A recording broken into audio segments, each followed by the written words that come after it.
It is finally over. Hello and welcome to another episode of In the Trenches with Gang Green. I'm your host, Bubbs. Today is Monday, April 22nd.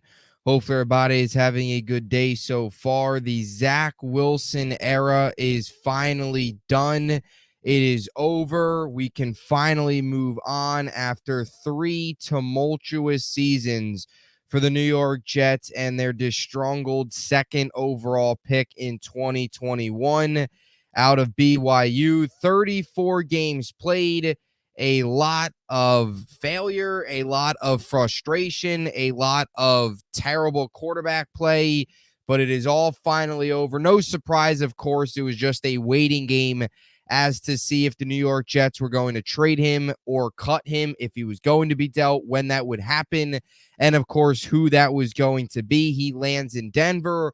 We'll discuss all my reactions, all of my thoughts, putting a finally closing the book on the Zach Wilson era and what it means for both sides, giving some parting thoughts on the whole 3 years, all the issues, a recap of it all. We'll discuss it here to open up today's podcast. We'll also, of course, discuss the compensation, the contract, all of that good stuff from a Broncos and, of course, Jets perspective. And it is also Monday, and we are just, 3 days away from the NFL draft on Thursday night, night number 1 in Detroit.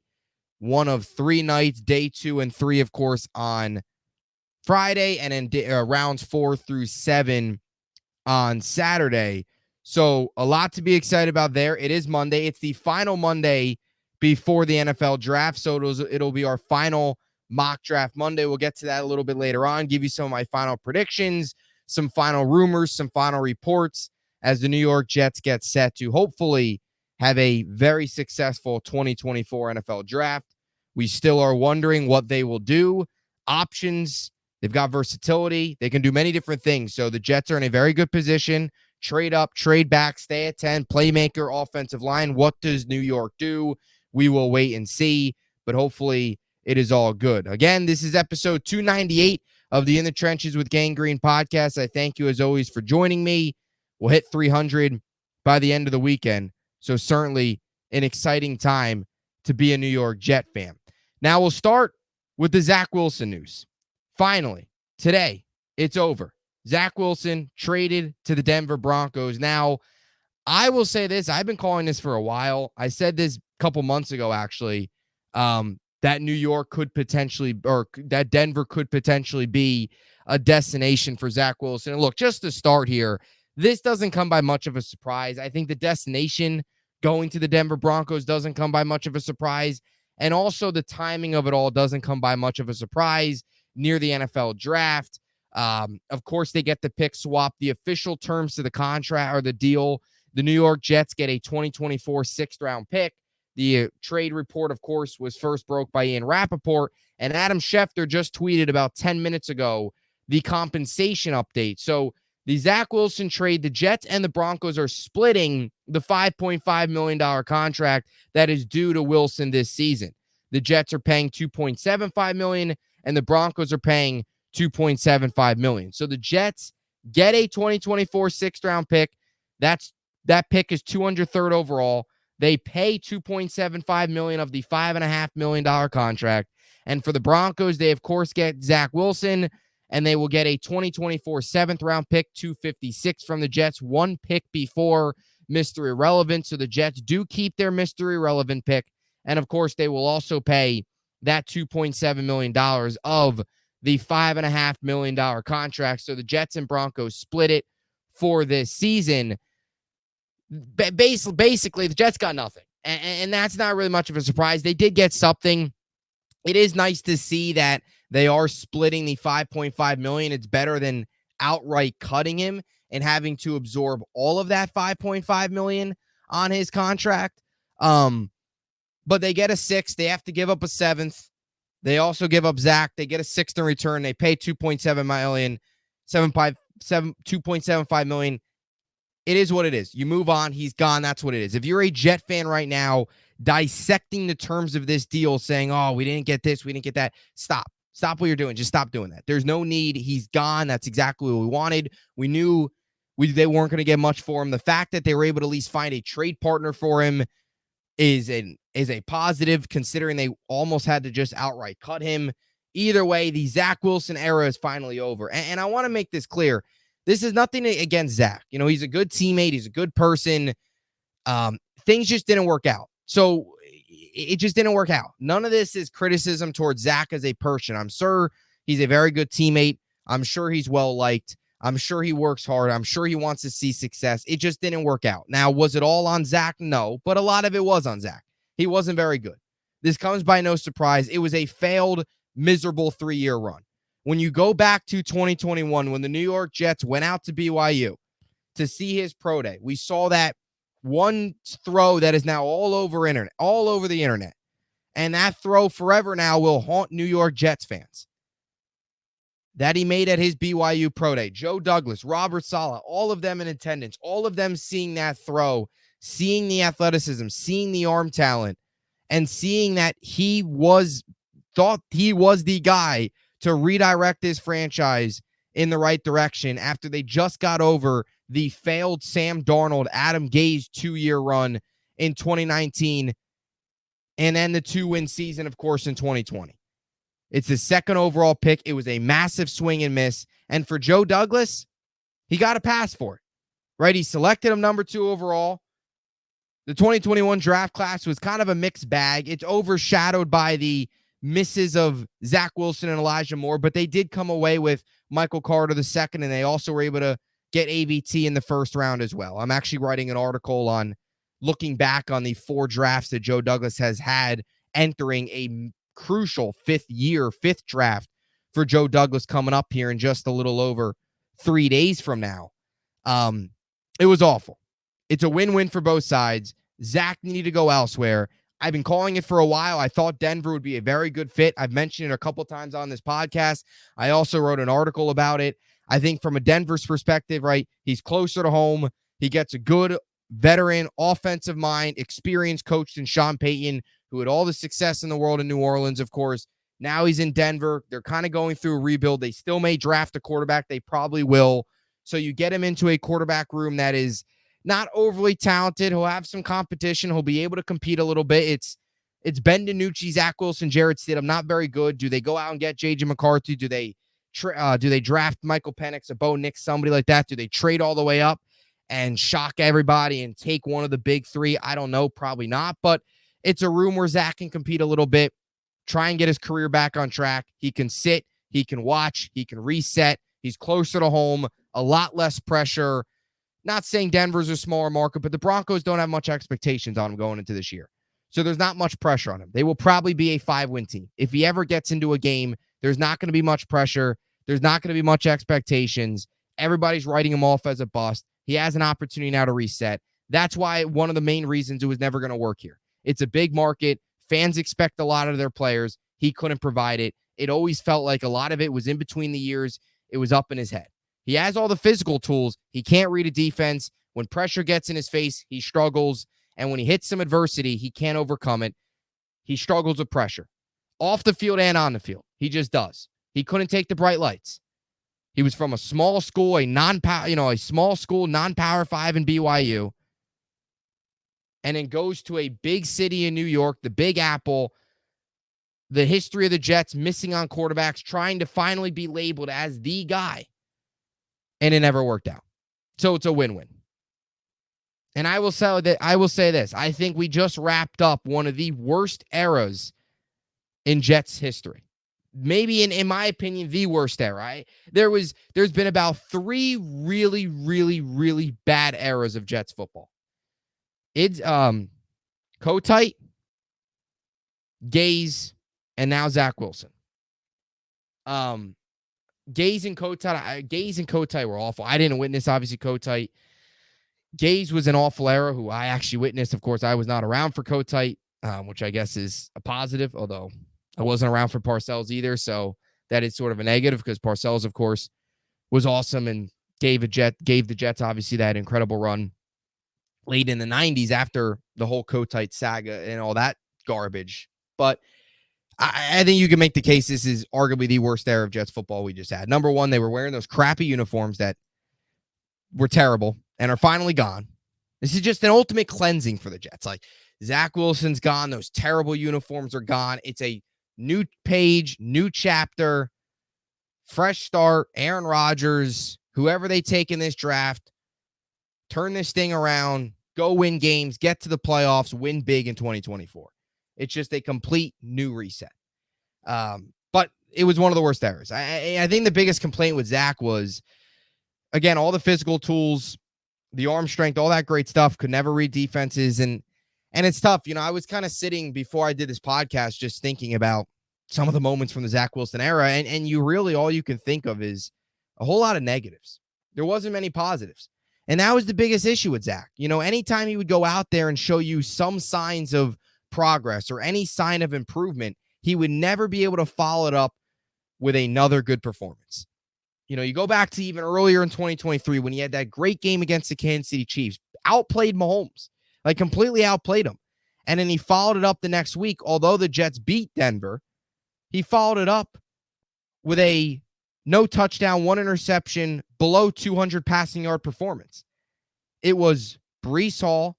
It was the defense that won that game. Zach had nothing to do with it. And I think that was the biggest thing.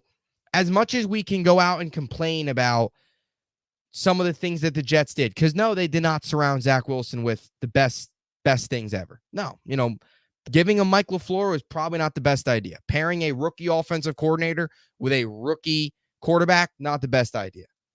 The whole Nate Hackett, that certainly didn't help. Throwing him into the storm, throwing him into the fire last year, 4 snaps in on the 5th snap of the season, throwing him out there, terrible idea. Last year, he should have sat and watched. That's on Douglas. We've criticized Douglas enough. It's in the rear view. You can't change it. We've beat the dead horse so much on last season. You got to move on. You got to stop talking about it. But yes, the Jets didn't do a lot to help Zach, but they also did do a decent amount to help him. They didn't do everything. There was things the Jets did wrong, but they did give him AVT. They gave him Garrett Wilson. They gave him Breece Hall.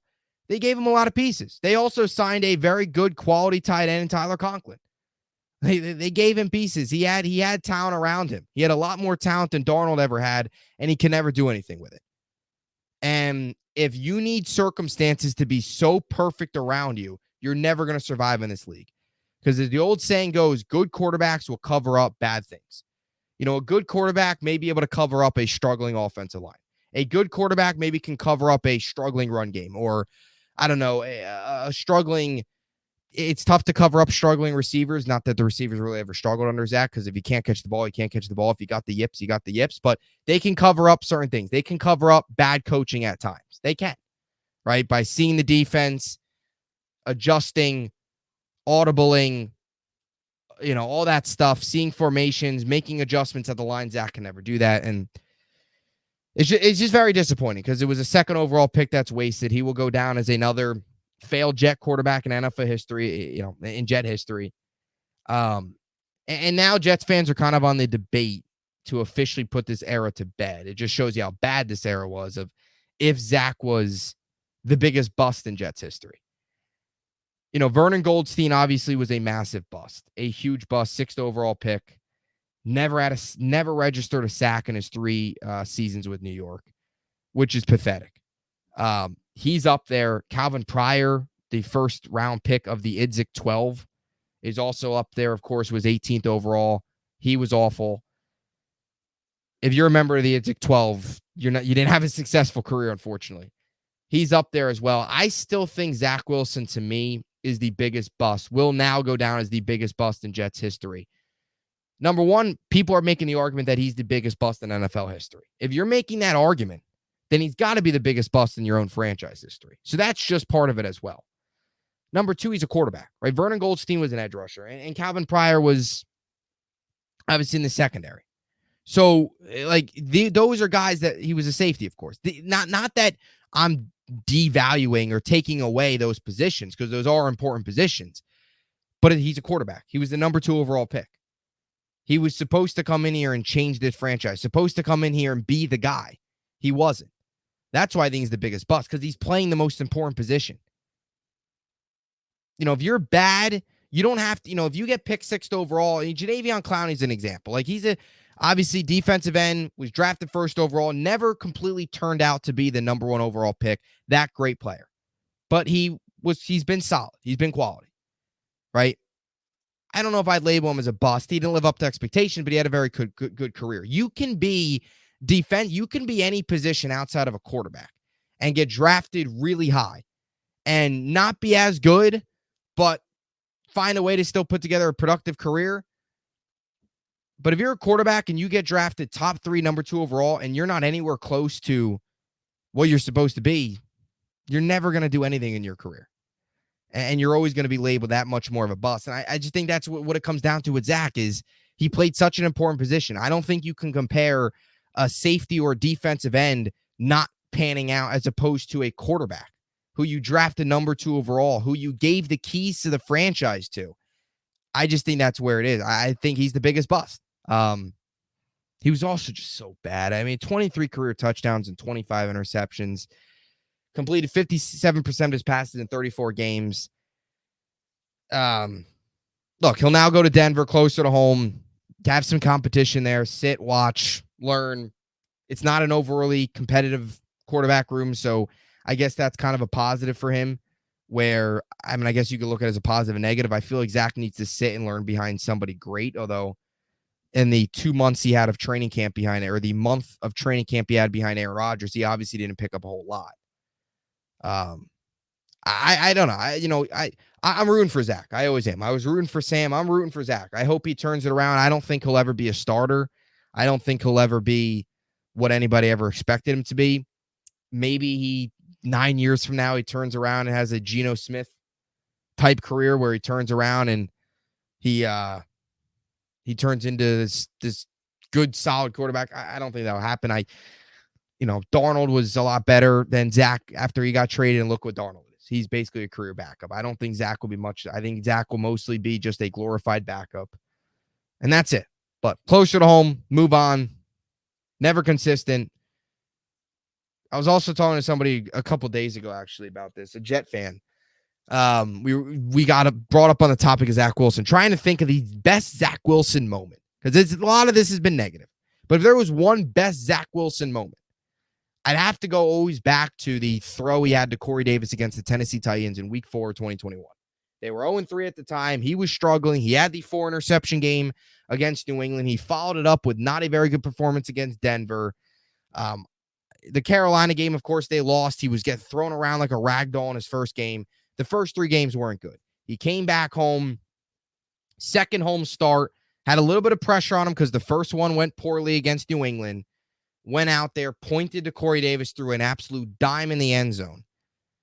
And in that moment, I think a lot of Jets fans thought, man, if this kid can read the defense, put it together, and catch up to the NFL speed, we've got our guy. The arm strength, seeing roll out of the pocket and point, was something that not many quarterbacks in football could do. But Zach Wilson did that. I would say that was probably his best moment. Other than that, it was all downhill. He would be able to put together. He had a couple games where he played well, but I think the biggest thing with Zach is he never had. I don't think you can ever go back to a game where he played 4 good quarters. I really don't think so. You want to maybe say this year against Kansas City, fine, but still they lost that game. And he also fumbled the snap in the 4th quarter, which killed him. I don't want to kill him too much for that, but he did have that huge fumbled snap. I don't think there was ever a game that Zach Wilson played 4 really good quarters and the Jets actually won because of him. And I think that's something else that people have to take into account. The Jets never really won because of Zach. There's not many games you can think of that they won because of him. Every single, and that's a big problem there in itself, right? We talked about how, we talked about how, of course, if everything around you needs to be perfect, that's a problem. That means you're not very good. Right? If you can't overcome adversity, if you can't cover some things up, that's not good. Number one. Number two is if every time you're winning, it's in spite of you, it's not because of the quarterback, that's a problem. In this league, you need to have a quarterback. Game managers don't really last in this league anymore. Zach was at best a game manager. At best. He couldn't even do that consistently. He did it for maybe I don't know, 2 weeks this year. He game managed against Philly, and he game managed, more than game managed against Kansas City. Then he game managed against Giants. He was terrible against them. So it's over. It's over. What do they say? Ding dong, the witch is dead. It's over. Move on. Again, I wish best of luck to Zach. He's not a bad person. I've never been around him, but everything you hear about him, he's not a bad guy. He struggled in this market. He's another victim or another failed quarterback for the Jets. I'll always say it, though. I thought the Jets messed up with Darnold more than Zach. I thought Zach just wasn't very good. I thought Darnold had a lot more potential. They gave him Gaze and no receivers. Zach, they gave him a lot. They gave him Garrett Wilson. They drafted a wide receiver number 10. They took an offensive lineman in the first round. They took a running back in the second round. They gave him just about everything. They signed a good quality tight end, Tyler Conklin, and he couldn't produce. So move on. End of an era. End of a very bad era. End of one of the worst eras in Jets football history, dating back to their inaugural season. And now, hopefully, we get to watch a healthy Aaron Rodgers for 17 games. After sitting through 34 games of Zach Wilson, we deserve 17 full games of Aaron Rodgers. We deserve it. Let's not forget, too, Tim Boyle, Trevor Siemian, Chris Streveler, all the quarterbacks that Zach was getting benched for. Well, he got benched for Mike White, then Streveler, then Boyle, and then Siemian came in for Boyle. Just a chain reaction of disaster. And now's another thing. Every time a quarterback came in and played for Zach, he always ran the offense better. Every time Zach was out there, it was like pulling teeth. So I'll leave it at that. Best of luck. Move on. Win-win for both sides. The era is officially over. Now we wait for a healthy Aaron Rodgers. And that's got to get you fired up. Now, who will be playing alongside Aaron Rodgers as a rookie in 2024? Well, we will find that out on Thursday night as the New York Jets hold the 10th overall pick in the 2024 NFL Draft. A lot of discussions, a lot of mock drafts. While I do enjoy draft season, I said it in my other episode the other day, a week or 2 weeks leading up into the draft, the draft season kind of turns toxic because you get everybody making their final arguments. You get everybody making their final cases.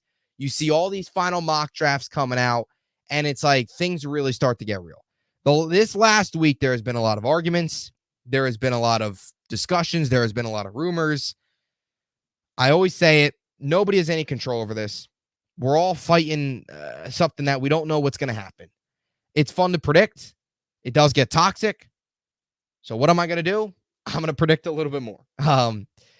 But yeah, the week leading up into the draft, people get anxious. They start to make more predictions. They start to argue and all that stuff. And Jets Twitter, it's been a lot of arguments, a lot of discussions about who should the Jets take at 10. And, as a Jet fan, I do think while it is, you really don't know what's going to happen. I think it is kind of refreshing to finally see the Jets be in a position to, in a way, have a luxury pick where they don't have to take an offensive lineman, where they don't have to take a massive position of need.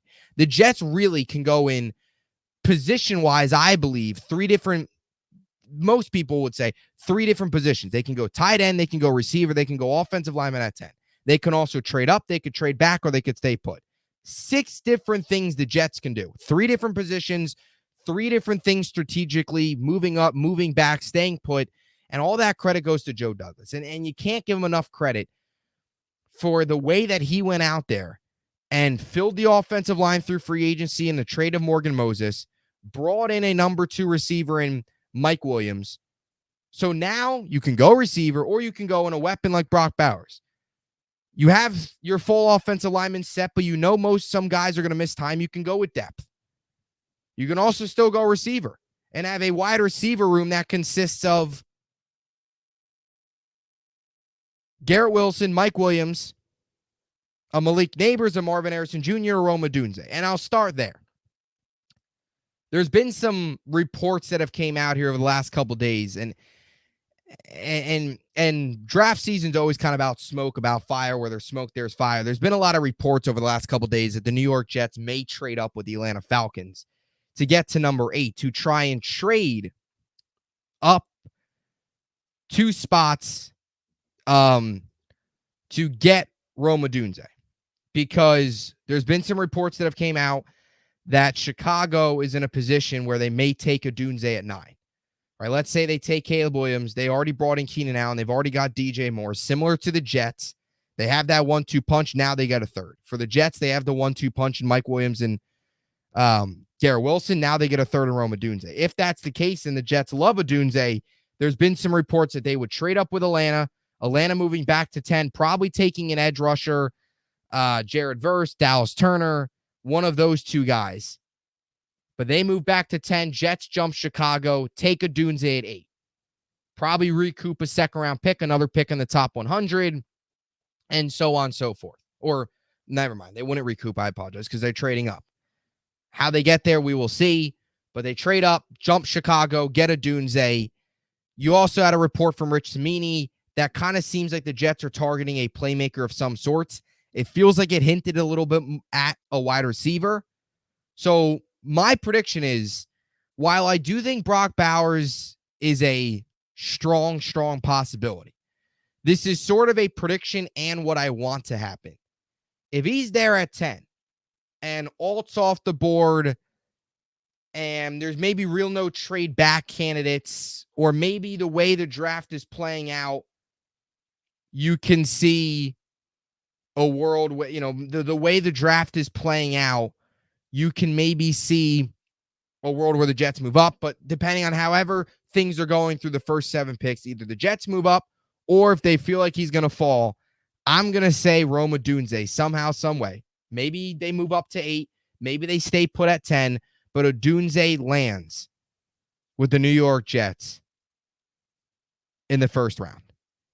I love Odunze. I think he provides a lot of really, really fascinating tools. Again, I could see Bowers being a possibility, but I've said this for a while now. While I would not be against Bowers, I would prefer a wide receiver if they're going to go playmaker at 10, or if they're going to trade up for one. I would prefer a Rome Odunze. If you're going to strike a trade for a Marvin Harrison Jr., maybe they've got something up their sleeve where they're going to go all the way up to 4, get Marvin Harrison Jr., or trade up and trade up with the Chargers and move back, because the Chargers seem to have shown maybe a little bit of a willingness to move back. You've seen some reports that Minnesota may go up with the Chargers. You saw some reports that Vegas, Denver may all go up to the Chargers. So it seems like the Chargers are getting calls for that 5th overall pick. Did the Jets move up with LA? They move back and take a Malik Neighbors if they love him. So I would prefer one of those guys. Even if you go back and get a Brian Thomas Jr. overtaking Brock Bowers, I would not be upset with Brock Bowers. I'm sure I'll come on here Thursday night after they make their pick and talk about it and be pumped up about it, because again, if you're wearing the green or white, I'm going to root for you. I'm going to rally around you. That's always how it is. So I'll take Rome Odunze as my prediction and what I want. 6'3", 212 pounds. He's a senior, 2024 star recruit, starter in all of his seasons. 2023 PFF grade 89.8. His 92 receptions, 1,640 yards, 17.8 yards per reception, 13 touchdowns in 2023 were all career highs. So a guy that had a massive season, had a huge year with Washington, playing alongside Jalen Polk, playing alongside Jalen McMillan. So a lot to like there. McMillan's actually a guy that I think the Jets could go after. Day 2, Jalen McMillan out of Washington. I think the Jets, I don't think it's crazy to say the Jets will end up with, I think you could probably have a good feeling that the Jets are going to end up with a Washington receiver in this draft, whether it's a Odunze in the first round or it's a day 2 pick in McMillan or Jalen Polk, which I would be fine with as well. Let's say the Jets go offensive lineman. The Jets may just, the Washington's all over the map in this draft because you got Troy Fontano, you've got the 3 receivers, and you've got Michael Penix. So they're all over the place. Big reason why they got to the national championship. Same thing with Michigan. They're all over the place as well. J.J. McCarthy, Zach Zinter, of course, Trevor Keenan, Blake Corum, Roman Wilson. They're all over the map. They've got guys everywhere. So no surprise that those 2 teams are in the national championship. But back to Odunze, he had back-to-back 1,000-yard seasons in 2022 and 2023. Primarily plays outside, of course, 490 outside snaps. I love what he would bring to kind of pair alongside Garrett Wilson and Mike Williams. We've talked about it a lot. Great size, his ball skills, physical yak ability. Yak ability is very underrated. Excellent, excellent route runner. You're getting a very good route runner. You're getting an NFL caliber route runner. You're just getting a guy. I feel like Odunze has a really, really high floor. I don't know how high his ceiling is. His ceiling might be lower, but he's just a safe pick. I don't think there is much bust potential. Very good route runner, physical, good ball skills, yak ability. All of those things is what you want in a receiver, especially when they go to the NFL and face more physical, good one-on-one corners. Rome Odunze, you can trust in year one, will have success against those one-on-one physical corners. So to me, the floor is really high. The ceiling could be even higher. We have to see, but it's a safe pick. He's a very talented player. He kind of gives you Mike Williams vibes with the physicality, good hands, one-on-one catches. He's a beast. Does a lot of really, really, really good things. And if the Jets can get him either trading up at 8, or if they want to move up, or if they want to stay put, either way, get him at 8, get him at 10. Rome Odunze. My prediction, and I guess sort of who I want. Now, look, I would say this. I would love to get Malik Neighbors, Marvin Harrison Jr. Those, of course, are at the top of the list. Right? I think it goes Marvin Harrison Jr., Malik Neighbors, Rome Odunze.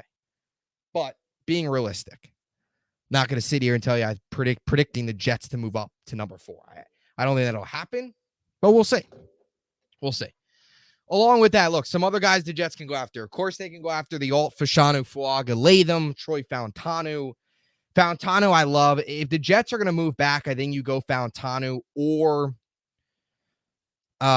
potentially Brian Thomas Jr. Let's say they move back to maybe 15, move back to 13 with the Raiders. I think you can land one of those guys. Even the Fashanu hype has died down a lot from where it was a couple months ago. Even the Fuaga hype as well. I think just a lot of it is the Jets fans are more set on taking a playmaker, somebody that can more so help you win now, as opposed to a depth offensive lineman that may play 3 games this year.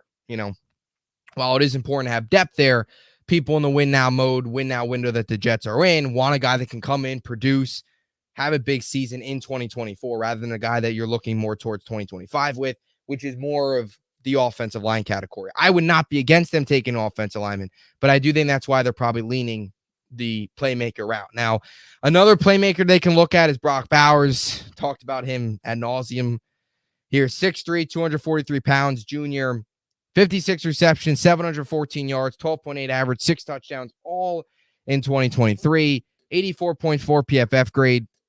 He brings a lot to the table. He's a weapon. People kind of categorize him as a weapon. He can play the slot, he can play outside, he can play tight end. Like, he can do a little bit of everything. He's not your prototypical tight end. Very good route runner, good hands, impressive size, very good athleticism, yak ability, elite ball skills, all those things. Very high motor, a lot to like. But it's a risk. Taking a tight end, 10th overall, is a risk.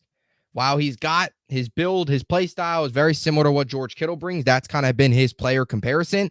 If you're going to draft him, you better get Sam Laporta type production out of him year one. 850 plus yards, 1,000 yards. There is no development here. You better if you get Brock Bowers, I expect Sam Laporta-like numbers in year one. I expect him to be in the top 5 tight end conversation in year one, similar to Sam Laporta. That's what you've got to be like when you invest a high pick.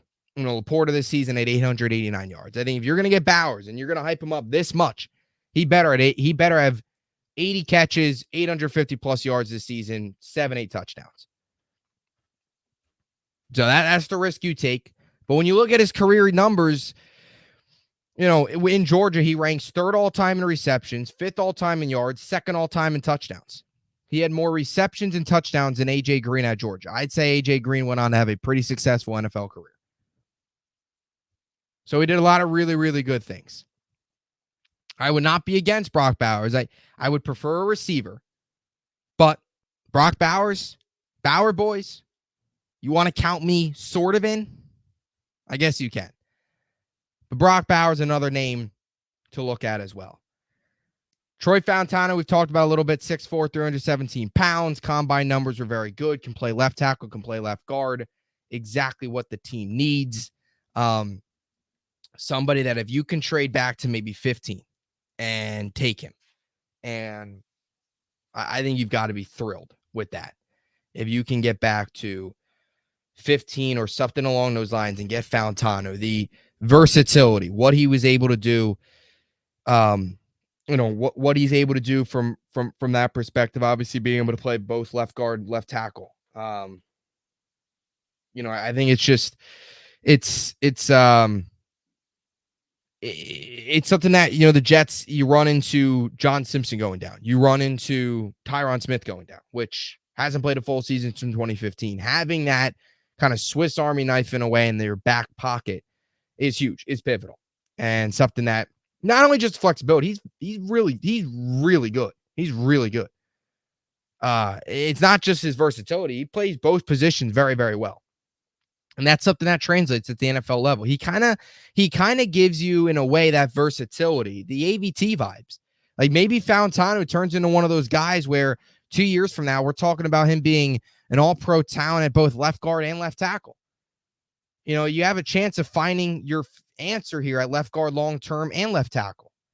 You have two chances here with Fontana. So that's what really impresses me. If you're going to go offensive lineman, unless if it's Joe Alt, I like Fontana number 2, really. I do. Like, I would like Fontana more than I would say Fashanu, just because of that versatility. If Alt's there, though, at 10, I mean, you got to take him. I don't think he will. But, yeah. Either way, Fontana.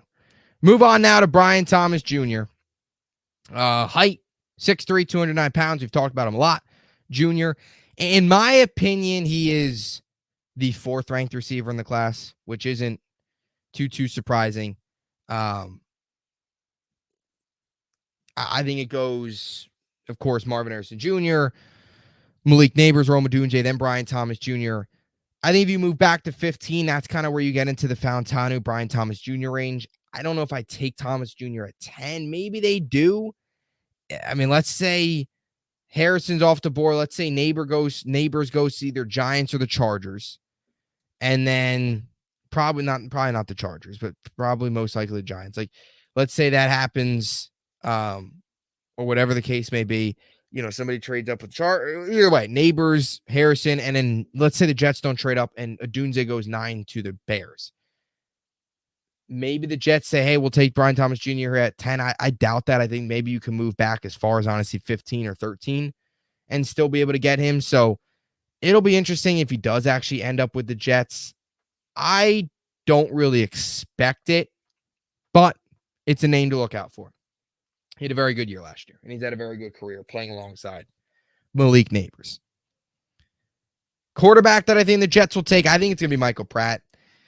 This isn't anything I've heard or anything that's really going around. I would love to get Spencer Rattler. I just don't think he'll be there. I just think it's going to be Michael Pratt, and the reason I say this is a lot of the mock drafts that I've done, probably the last 4 mock draft simulators that I've done, he has fallen to me in round 4. I just see it happening. I just think it's, in my opinion, every time, even all these latest mock drafts as well, but even the ones that we've talked about on here, I feel like we've talked about Michael Pratt so much on the pod. That 134th overall, like going up, I think if you take a wide receiver, you're probably talking about round 3 taking an offensive tackle. And in that 134th overall pick, that round 4 pick, I think is a prime Michael Pratt spot. I would probably say it's Michael Pratt is going to be that developmental day 3 quarterback the Jets will be bringing.